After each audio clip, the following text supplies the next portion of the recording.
My brother died when I was 7 years old. He was 13. He drowned in the lake down the street from our house. I remember that day in fragments. The way the sunlight looked through the kitchen window. How my mother's coffee mug fell when the phone rang. The sound it made hitting the floor. Not a crash, more like a crack that split the air in half. Everything before that moment feels like it happened to someone else. Everything after carries the weight of his absence. My parents never touched his room. They tried once, about a month after the funeral. I was supposed to be at school, but I'd faked sick that day. I heard them at his door, my mother's hand on the knob. She stood there for what felt like hours, just breathing. My father behind her with his hand on her shoulder. Neither of them moved. Neither of them turned the handle. After a while, they just walked away. The door stayed shut. His room became a kind of museum of him. A shrine to a boy who would be forever 13. That was 11 years ago. His room still looks the same. The posters on his walls haven't faded. The books on his shelf gather dust in the exact order he left them. His sneakers sit by the closet door, laces still tied the way he liked them. Loose enough to slip on, tight enough to run. Sometimes I stand in the hallway and stare at that closed door, wondering what it would feel like to be frozen in time like that. To be remembered, but never allowed to change. This morning, while I was packing for college, I thought I'd finally go in there. The decision came suddenly, the way most important decisions do. My room was scattered with half-filled boxes and garbage bags of clothes I hadn't worn since sophomore year. I needed a break from the monotony of sorting my life into keep and donate piles. But more than that, I think I needed to feel close to him. College meant leaving home, leaving the house where he'd lived, leaving the last physical space we'd shared together. My plan wasn't anything dramatic. I just wanted to grab a few hoodies, maybe a keepsake or two to take with me. Something to hold on to when I got homesick. Something that still smelled like home, even if the scent was buried under years of stagnant air. Full transparency, I've been in his room plenty of times before. That first year, when the grief was still sharp and present, I would sneak in there at night. I'd sit on his bed and pretend he was just downstairs getting a snack. That he'd walk through the door any minute, roll his eyes at me for being in his space, and tell me to get lost. As I got older, the visits became less frequent, but no less important. I've looked through his shelves, read the notes he'd scribbled in the margins of his books, traced my fingers over the things he'd touched. But I've never really gone digging. That felt wrong, invasive somehow, and I really had no inclination to. I just missed my brother. I just wanted to be near him in the only way I still could. That wasn't my intention today either. It wasn't my intention to find a stack of DVDs shoved into the bottom drawer of his dresser. I'd been looking for a specific hoodie, his navy blue one with the faded logo that he wore constantly. I remembered it being soft, broken in from years of wear. I pulled open the top drawer first. T-shirts folded neatly, probably by my mother before everything happened. The second drawer stuck a little, but inside were the hoodies. I found the one I was looking for and held it to my face. It didn't smell like him anymore. Just old fabric and time. The bottom drawer was heavier than the others. It scraped against the wood as I pulled it open. Inside, beneath a pile of old jeans, I saw them. There were 3 of them. DVD cases, the cheap kind you'd buy in bulk at an office supply store. Just labeled 1, 2, and 3 in black Sharpie on the white disc surfaces. No dates. No titles.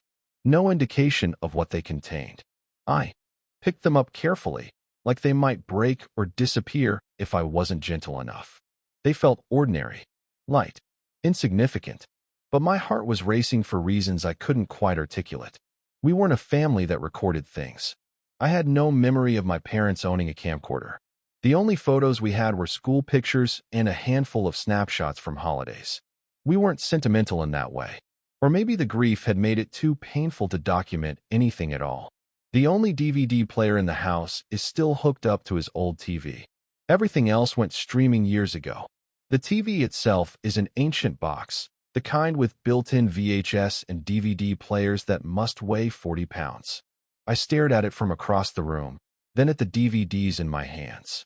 For a minute, I told myself not to do it. They weren't mine. They probably didn't matter. Maybe they were blank. Maybe they were his, something personal he'd wanted kept private. Maybe I was crossing a line I couldn't uncross. I picked up some of the items I had collected. The hoodie, a paperback he'd read so many times the spine was broken, a small carved wooden box I'd given him for his birthday, put the DVDs back in his drawer, and returned to my room. I needed to respect his privacy. Even now. Even after all these years. But tonight, they started calling to me. I know how that sounds. I know you're thinking it was just my curiosity eating at me. But it wasn't like that. It felt physical. A pull in my chest, like a rope tied around my ribs, tugging me toward his room. I tried to distract myself. I scrolled through my phone, watched videos, texted friends about move-in day. Nothing worked. The pull got stronger. My chest felt tight, compressed, like I wasn't getting enough air. Around midnight, I gave in. So I crept back across the hall. The house was silent except for the usual sounds, the hum of the refrigerator, the settling of old wood, my father's distant snoring. I slipped into his room, closed the door behind me, and locked it so my parents wouldn't hear. The click of the lock sounded impossibly loud in the darkness. My hands were already shaking as I pulled the first DVD from the drawer. The plastic case was cool against my palm.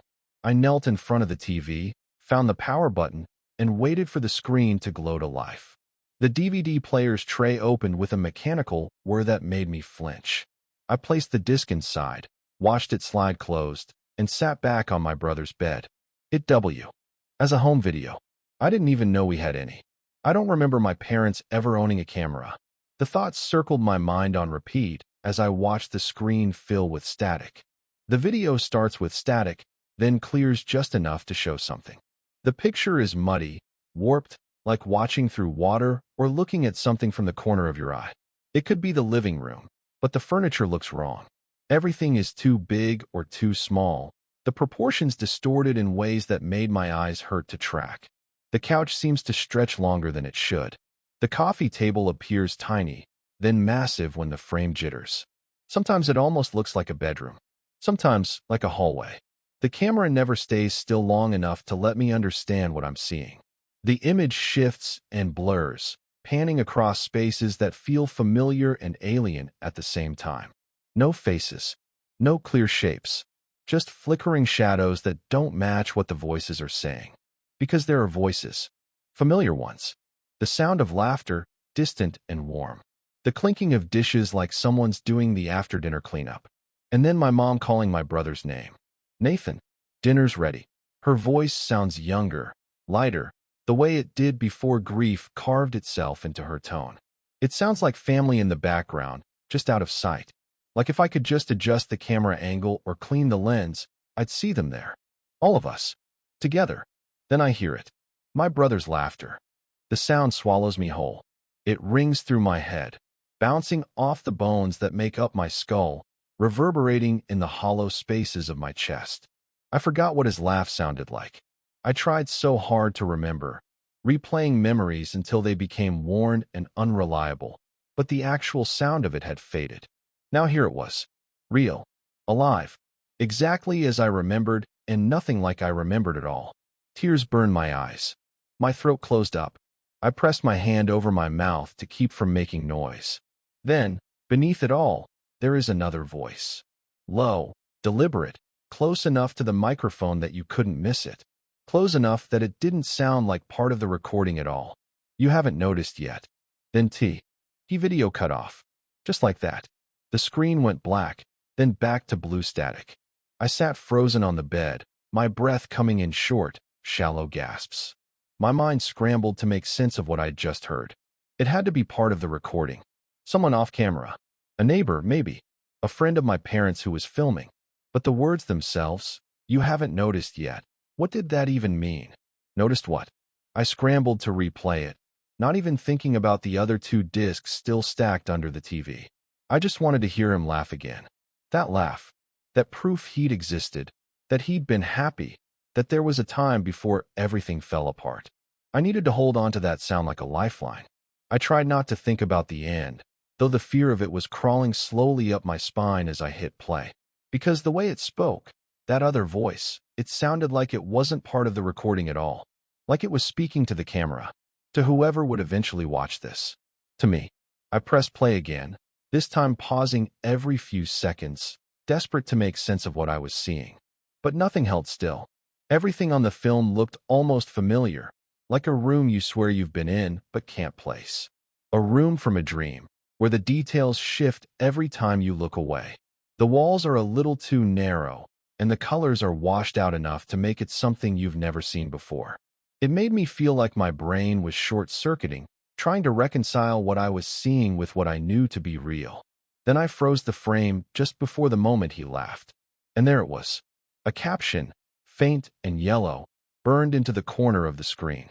The kind of timestamp old camcorders used to automatically embed. July 30th, 2015. 7 months after my brother drowned. My stoma. CH dropped. The room tilted. I read it again, certain I'd misread. But no. July 30th, 2015. I knew the date my brother died. January 15th, 2015. It was carved into a headstone. Printed on a funeral program I'd kept in my desk drawer. Seared into my memory like a brand. This footage was dated 7 months after he died. My first thought was that it was a glitch. It had to be. The camera must have been off by a year. Someone, my parents, maybe, had recorded this before he died and the date stamp was wrong. Cameras did that sometimes, right? If you didn't set them up properly, if the battery died and reset the internal clock. There's no other explanation. There couldn't be. I forced myself to breathe and to shove back the rising panic that was clawing its way up from my stomach. Then I pressed play again. His laugh filled the room, and for a second, my fear washed away. It was just him again. He was alive, warm, present in a way he hadn't been in 11 years. A bittersweet rush of comfort and grief flooded through me. I let myself have that moment. I let myself pretend the date stamp meant nothing. But then the voice returned. Closer this time. Wet against the microphone, the sound distorted and breaking up like static-filled breathing. Words chopped and reassembled. You noticed. I ripped the DVD out of the player and threw it across the room. I don't even know why I did it. Adrenaline, I guess. Pure animal panic. My hands were shaking so hard I couldn't control them. The disc clattered against the wall and fell to the floor, skittering under his desk. For several minutes, I just sat there. My heartbeat pounded in my ears. My vision swam. I felt like I might throw up or pass out or both. I'm trying to think of logical explanations. I want to believe there's one. I need there to be one. But every reason I come up with feels paper-thin, flimsy enough to tear the moment I examine it too closely. Someone edited the footage. But who? And why? My parents don't even know how to convert home videos to DVD. A corrupted file displaying the wrong date. But that doesn't explain the voice. That deliberate, directed voice. I just Ted back to my room and dove under the covers. Like that would help. Like I was 7 years old again and blankets could protect me from the monsters I imagined in the closet. But this wasn't my imagination. This was real. Or it felt real. I couldn't tell the difference anymore. I don't want to watch the other videos. I don't. Every logical part of my brain is screaming at me to throw them away, to tell my parents, to pretend I never found them. But I can feel them pulling at me, like they're not finished. Like I owe them something. Like there's information I need, answers I have to have, even if those answers destroy me. I can't sleep. Every time I close my eyes, I hear that voice. You noticed. What did I notice? The date? Is that what it meant? Or is there something else, something I'm still missing? It's dark. It's late. The rain just started, tapping against my window in irregular rhythms that sound almost like Morse code. Like a message I'm not equipped to translate. The bathroom faucet always drips. We've been meaning to fix it for years, but it never seemed important enough. Tonight it sounds so much louder. Each drop hitting the porcelain sink echoes through the walls. You could almost confuse it for footsteps. Slow, deliberate footsteps moving through the hallway. Getting closer. I'm sitting here in my bed, writing this on my phone because I need to tell someone. I need proof that this happened, that I'm not losing my mind.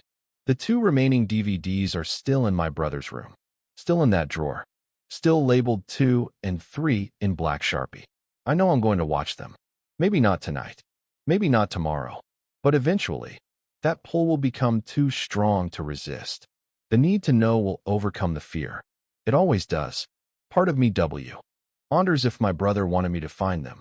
If he left them there deliberately, knowing that one day I'd be old enough, or curious enough, or desperate enough to go looking. Maybe he recorded something before he died. A message, a warning, a goodbye he never got to say. But that doesn't explain the date stamp. Nothing explains the date stamp. I keep trying to remember that day, July 30th, 2015. 7 months after he died. What was I doing? I would have been 8 years old. Summer vacation. Probably swimming at a friend's pool, carefully avoiding the lake that had taken him. Maybe watching cartoons in the living room. The same living room that may or may not have been in that video. Was someone there with a camera that day? Did I just not notice? Or is something else happening here? Something I don't have the language or understanding to explain. The rain is getting heavier. Thunder rumbles in the distance. My phone says it's 2:47 a.m. In a few hours, my parents will wake up. Life will continue like it always does. I'll pack more boxes. They'll make breakfast. We'll all pretend that grief isn't a living thing in this house, breathing in the spaces between us. But I'll know those DVDs are there, waiting, calling to me with that same physical pull I felt tonight. My brother's laugh is still echoing in my head. After 11 years of silence, of fading memories and photographs that couldn't capture his voice, I finally heard him again. And something else heard me hear him. Something that knew I would notice the date. Something that wanted me to notice. I don't know how I'm going to do. Part of me wants to destroy the remaining discs, to pour lighter fluid on them and watch them melt into nothing. The other part of me, the part that misses my brother so much it feels like a physical wound that never healed, needs to see what's on them, needs to understand. Because if there's even a chance, even the smallest possibility that some part of him survived, in whatever form, in whatever way, how can I not look? But I'm terrified of what I'll find. Terrified that the voice will come back, that it will say something worse than you noticed, that it will say my name. The dripping faucet continues its rhythm. The rain patters against glass. And somewhere across the hall, in a room that's been sealed in time for 11 years, 3 DVDs wait in the darkness. 2 of them still unwatched. Both of them marked with simple numbers that now feel like a countdown. I'll update you if I watch them. When I watch them. Because I know I will. God help me, I know I will.